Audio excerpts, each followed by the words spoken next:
it's the official podcast, episode 270, 271. Yeah, it's a big one. And today we're talking about Dying Light. What do we think, boys? I haven't played it yet. All right, that is that conversation. What do you got, Jackson? Enthralling conversation. No, I played it a bit, and I thought it was pretty okay, pretty average, pretty shitty, actually. I didn't like it at all. And now that ends the Dying Light 2 conversation. All right, well, wait a minute. I didn't give my opinion. Oh, yeah, what sorry. okay. Forgot you were here. Yeah, I also haven't played it. Oh, okay. Hey, my man, we have the same opinion. I finished it last night, and it was pretty okay as well. It wasn't amazing. Oh, Do you think it's a game that will stand the test of time? People are going to talk about it for decades to come. They will talk about how awful the ending is, I think, for sure. That was one of the most bafflingly awful endings I've played in quite some time. You told me about how bad the ending was, and just so everyone knows, the narrative in general, like, really was shitty for me. Like, I played 5 hours, and the narrative in the game was just miserable, and that's what turned me off it. So I'm really curious to see what makes the ending so shit. I mean, can I spoil it? Is it? Yeah, spoiler warning. yeah. Spoiler warning for Dying Light 2. All right, so basically, the whole narrative really starts to fall apart towards the end, but the final section is where it just absolutely goes fucking wacky. So you fight your main bad guy, Waltz, and he's this evil scientist. He's got your daughter, or your sister, and you have to go through I think it was 5-phase boss battle, 4 or 5 phase, like, tedious boss battle, where he runs away and then comes back just to clothesline occasionally. So it's really long and drawn out. And every time you beat him, he injects himself again. So you have to beat him again, doing the same shit every time. That sounds like the BioShock final boss. Oh, I was going to say Joker fight at the end of Arkham Asylum. It's worse than both of those. But yeah, it's similar, and it goes on much longer, overstaying its welcome. So, like, just even from a design standpoint, the last, like, hour of the game having to do that fight is just not fun. And the story to get there is so ludicrous.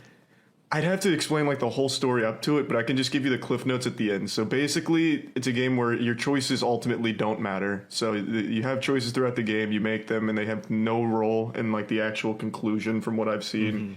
And finally, after you defeat Waltz, he's revealed to you that Mia, the sister you've been looking for this whole time, is his daughter and you're his son.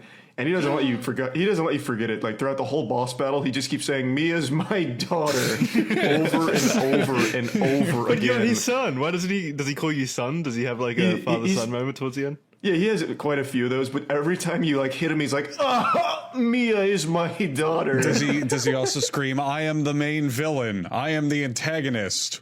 Pretty much. So then, after you do finally beat him, Mia comes like hobbling in. She's about to die because she needs oxygen, and she gives you the GRE key, which is what this whole game's revolved around. Is this piece of technology that's basically extinct, and you need it to save Mia. But there's missiles launching at this city as well. And Waltz is like, "No, we have to let the missiles hit the city to save Mia." And then they don't say why. He just keeps saying, "But I want to save the city. But I want to save Mia too. Do I let the missiles hit the city or do I save Mia?" Even though realistically you could use the key for both. It's not a one-time use thing. We've used it a million times already. So these missiles are coming towards the city, and Waltz is like, "I have to let the city die to save my daughter." And then eventually Mia brings us the key, and Waltz panics. He's like, "No, he's going to stop the missiles." So he slaps the key out of my hand, and it falls into toxic ooze and vaporizes itself. So then so Aiden, the main character, is like, "Well, dag nabbit." And then they just carry Mia back to the hospital bed, put her on oxygen, and we wait as the missiles are about to hit the city with nothing to do. Until our sidekicks, Lawan and Hakan, are like, "We'll just blow up the facility and blow up the missiles with it." And he's like, "All right, we'll do that. And then save Mia, even though we've established she can't survive now without that key." So they blow up the facility, the missiles are stopped. This is my ending. There's multiple endings. And then we carry Mia outside, and she just dies, but they don't show you anything, so they just explain it with text. It says, "The missiles were stopped, the city was saved, Hakan and Lawan barely escaped with their lives in time, and Mia died a couple hours later. Then Aiden hits the trail again, and they show you a brief cutscene of Aiden leaving the city. It was unbelievably stupid, like to a degree I couldn't have possibly expected. Wait, so the end of this game is literally just text? Yeah, well, they do have like one last cutscene, but they explain the important stuff with text, and the text is what changes via like what you chose at the end. Oh my god! Wow. So it's like Fallout. Has there ever been a game that's actually pulled off the whole "your choices matter" selling point? Mass Effect 1 and 2. I really thought those choices played a big role. Yeah, actually, I agree. Not Mass Effect 1 really, but 2, yeah. 2 for sure. You get Mass very Effect different 1 cutscenes for stuff depending on what you do in 2. Yeah, but the ending in 1 is pretty much set, Charlie. Like, you always kill Saren. There's no real, like... Chat just gave a good one. Detroit Become Human. Oh, yeah.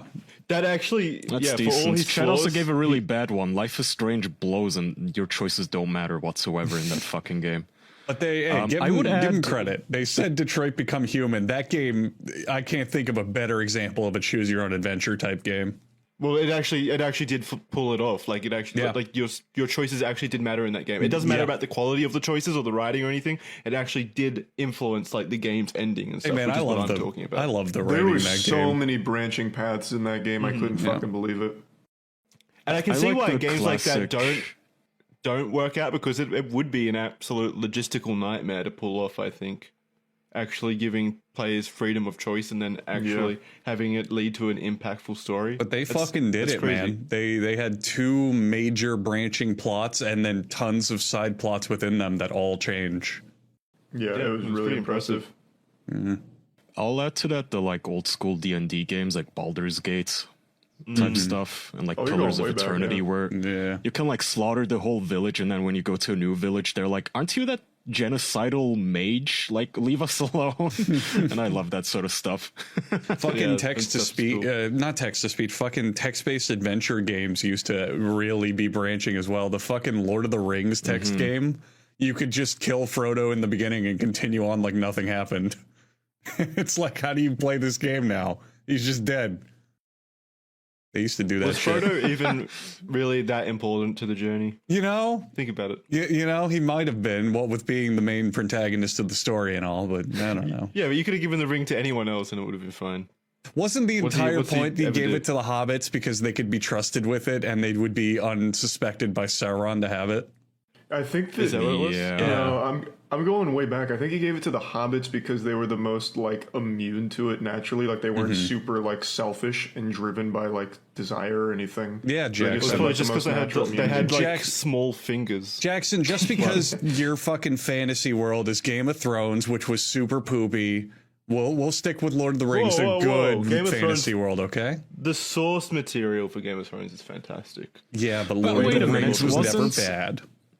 Hold on, wasn't Gollum also a hobbit? And then Yes. he got like as he became no. obsessed No, with he it? was. He was. No, Yeah, he was a river people. They were similar to hobbits, but they weren't River hobbits. people.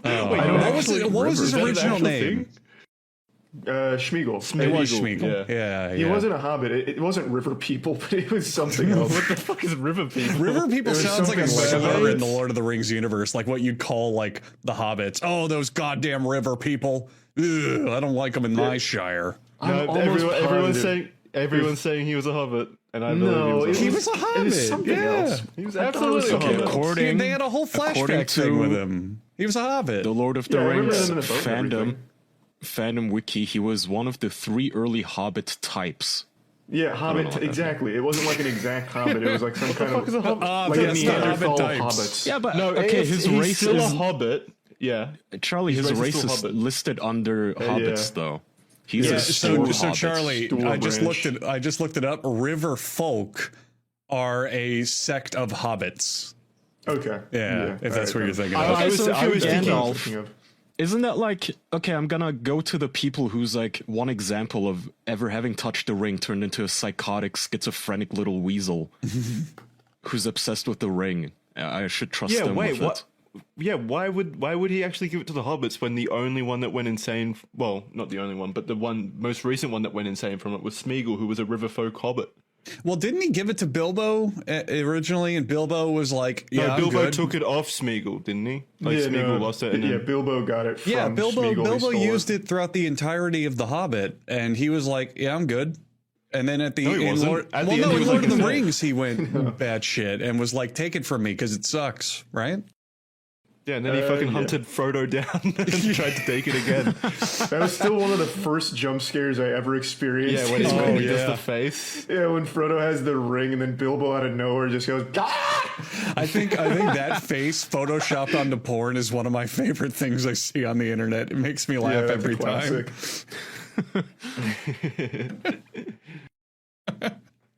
No, but I think you think Smeagol was a river person because like the one scene that he is in when he's Smeagol, he's on a river in a boat eating fish. No, he really is Yeah. called like river folk, but yeah, he's the Stour branch of Hobbit. Fair enough. Either way, bad choice for this to be the steward of a ring. Yeah. Well, who would you have given the ring to then, realistically? Samwise. Just give it to Samwise Gamgee. Yeah, I guess. I was gonna say the tree people. They could be pretty trustworthy, right? They're just Oh, trees. the trees. Yeah, I guess they technically couldn't wear it. Exactly. They can't be, you know, taken advantage of by its powers. Why? They could put it on a twig that's just growing out of them. Oh God, can you imagine a giant invisible tree? That'd fuck me up so bad. Oh, that'd be fucking rough. Yeah. That'd be OP. What would you do? You can't stop that. Yeah. Oh, but then, like, in the journey to go to Mount Doom to toss the ring into the lava, they'd immediately burn on the way up. Oh yeah. They'd get nowhere close to it. That's the funny part too. Is there only one volcano in all of that lore, like the planet? Why didn't they just go to one that was more easily accessible, like in Iceland or something? Had to be the one that it was made in. Because there'd be Yeah, it's no like- story. Oh. Yeah. Wait, is it Earth? That which is Middle Earth? made can only be unmade at the place it was made, or some shit like that.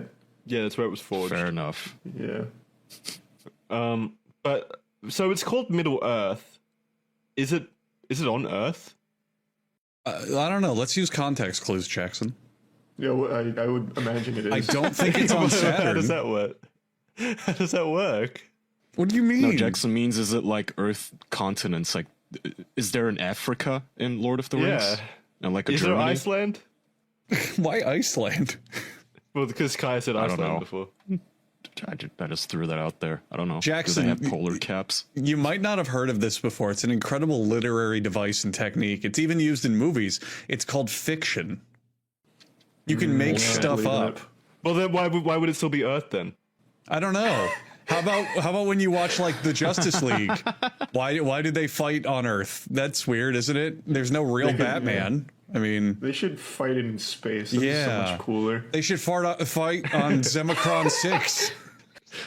Ow. They should fart on there too, on Zemicron 6, a planet just like Earth, but not Earth, so Jackson doesn't get confused.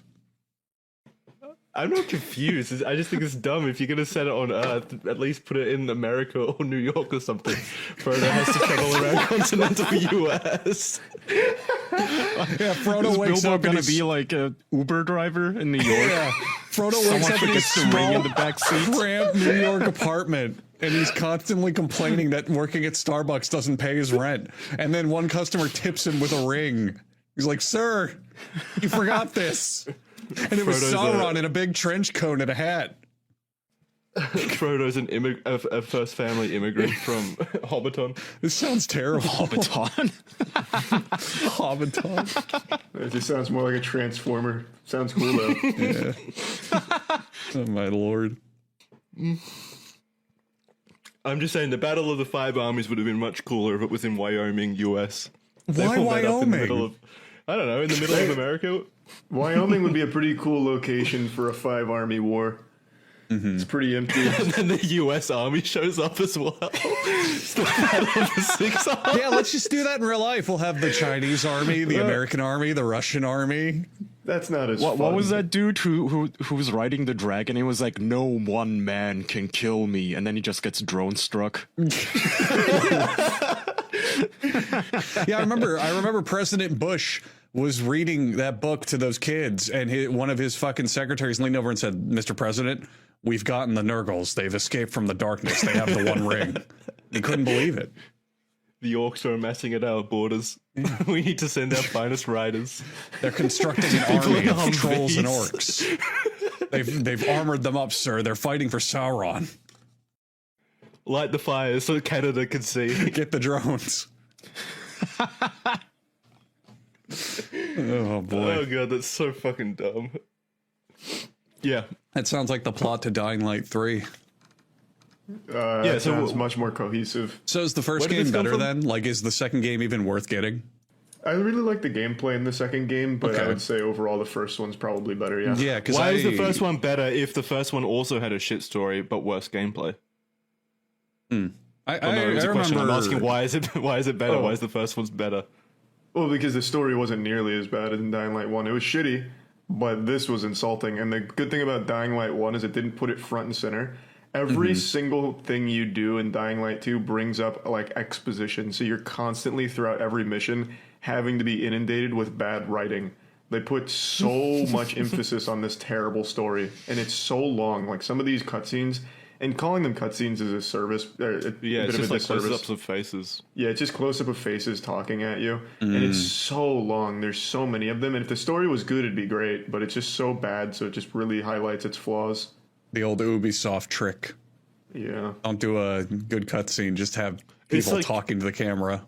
Yeah, that like thing is so annoying to me. It's because it's just basically one step up from like a visual novel. Why not like exactly. it's just not engaging. Just having a close up of a person's face and like their lips are just computer See, animated. It's supposed to be immersive. It's supposed to be like you are this person and you're in this cutscene. I don't know about you guys, but I prefer the exact opposite. I want to play as characters. I don't want to play as me in these situations. Oh completely yeah, for agree. sure, Yeah. sure. I hate that. I want to be like this random person or creature or robot I or want to be what the fuck engaged in ever. a character, a well-written Yeah. character that was fully realized, not fucking Yeah, like pretending like that I'm a in, good example, the- a good example of that also blurs that line we brought up earlier. Mass Effect, like Commander Shepard is a bit plain because he's supposed to be the player, but he still has not only a personality but one that you can mold to your taste, and you can make him look however you want. You can have him look like yourself or Walter fucking White, like it doesn't matter. But the whole point is that he's written that he both represents the player and is Commander Shepard, so you can both be like, oh, I'm making these decisions and doing these things, but also I'm Commander Shepard, the badass space captain with my crew doing these missions. Like that's a good way to do it. But so many modern games now, it's just you, the player, are now in Call of Duty. It's like, I don't want to be there. I'm boring. I've never done any of this shit. Don't put me there. It sucks. Yeah, it's a very annoying trope. Yeah. They're going agree. farther than that even now. I don't know if you guys played Forza, what was it called? Forza 5 Horizon, I think. You boot the game up and they surprised have you this did. text-to-speech thing. And it says your name. It pulls it from your Xbox user page, your real game name tag and last stuff, yeah. name. And so you log in, it's like, welcome to Forza Horizon, Kaya Orsan. It's like, don't break immersion here. I'm not Kaya. I'm the badass like racer who like flies his car for 500 fucking yards off Yeah. a cliff. To be fair, there's no real narrative or choices in those kinds of games, so I don't really. That's the I don't see worst the part, issue. though. They still have cutscenes and shit, and it's so insufferable because you cannot skip them in Forza. And I suspect that's because they have like advertising deals with all the car manufacturers. Yeah. Who told them, hey, look, I don't want your players skipping the scene where we're presenting our new Mercedes. You know, it's really insufferable. Like this doesn't need a fucking story. Just let me buy cars and race. I mean, they did that okay same with shit that. in the newest NBA, right? Where they would like, you'd be playing a game and the broadcasters in the game would go, "This is brought to you by Snickers," and you couldn't skip it. Am I remembering that right? That whole advertisement thing, yeah. Yeah. Like unskippable ads in a full $60 game. Yeah, and it was like they tried to make it real. Those were like genuine ads. No, those were genuine ads. Like Yeah. they would play genuine ads like on TV. Yeah, like that TV sounds ads. yeah. That sounds even worse than what like racing games do, because at least then the point is I get to drive the fucking thing, right? If it's Yeah, just no, a it's Snickers kinda- ad, like it I'm makes not sense. playing with the It makes sense in Snickers. Forza. No, it makes sense in Forza. Like the only advertisements in there, as far as I know, well, they're not even advertisements. you just drive branded cars. That's basically it. Yeah. Which is like fine for a racing car game. That makes sense. Do you remember when fucking Mercedes had a brand deal with Mario and their cars got in Mario Kart? Yeah. No, I don't remember that. I do remember that remember. shit. I think it was Mario Kart 7 had Mercedes in it. We look that up real quick. Yeah, I remember God, now that you're saying yeah. it. What came of that? They never did that again. I It was guess okay. didn't It was really work. It was Mario Kart 8 on the Wii U, and it had Mercedes-Benz DLC. And you could download little Mercedes What the cars for them to sounds ride awesome. around in. Yeah, that sounds so cool. No, but they remember look this, really yeah. dumb. Like, look at that Yeah, they image. look really they look cartoony. Yeah. Oh, they man. look poorly textured. They're just gray blobs on an otherwise like cartoony, colorful screen video game. Yeah. I know it was so out of nowhere, and they have to like be cart shaped, so they're just sitting in the entire like middle of the car. I think about that all the time.